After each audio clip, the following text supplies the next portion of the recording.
So, what do? You tell a story that you have a fond memory of, and everyone ruins it. So that's what they say, at least. So I'm gonna share fond memory with you. Uh, I think it was like 2003. From age 10 to 13 ish. My best friend, we lived the definition of Rob and Big. You know, Rob Dyrdek and Big Black, that TV show. And the skateboard videos. I literally embodied that for 3 years of my life. I was into Eminem, and I dyed my hair blonde, and I met this kid across the street at the apartment complexes that were across the street, and he was he was big. At that time, people weren't as fat as they are today, and he was one of the fattest people I've ever seen, and he was interested in skateboarding just like me, and that was literally the launching period of my skateboarding life. That's pretty much around the time that I actually started skateboarding. So me and him were learning things together. I learned my first kickflip with him. And I actually landed a rocket flip and sacked myself while he was next to me while I was learning them. But while that was happening, he was learning how to ollie higher than he could. And me and him were fixated on getting actual skateboards instead of these Walmart ones with the scooter handles on them. I literally took the scooter handles off of a Walmart board to turn it into a skateboard. But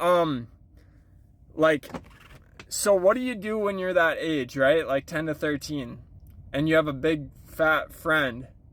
Of course, you beat the crap out of them. That's how you help motivate them. That might be different today, but that's how you help motivate your friends back then. So just randomly throughout our friendship, I would just be and I'd hit his stomach, and I would help push him to skate though. He would do a lot of things that he would never do if I wasn't with him, and he would body himself. He would land get wheel bite. Wheel bite's when your board rubs against your wheel because you're turning too hard. He would get wheel bite and just fall, and you could see the flubber just the rebound when he falls. But he would always get back up. And his mom was white, and she was twice as big as him, and his sister was black, and they were a mixed family, and they had family in Minneapolis, Minnesota, and he had 7 or 8 brothers and sisters, but it was just him and his sister down here. And I pretty much grew up during that period of time in a black family.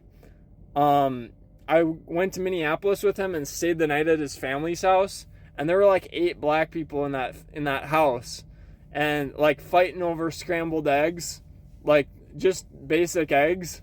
And then we went to a gospel church, a black church, and everybody was using fans, and they were doing the black gospel stuff, the hallelujah, the what do you call it? The vibing type of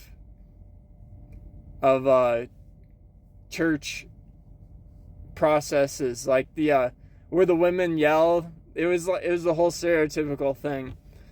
And but yeah, so I kind of grew up in black culture, and me and him, we would watch these videos, the skate videos, and we would play Tony Hawk Pro Skater.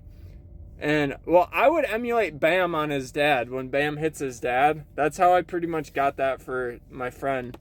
But we would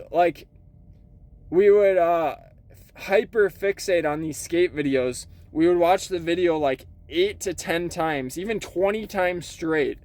And a specific clip, we would rewind it like to half speed.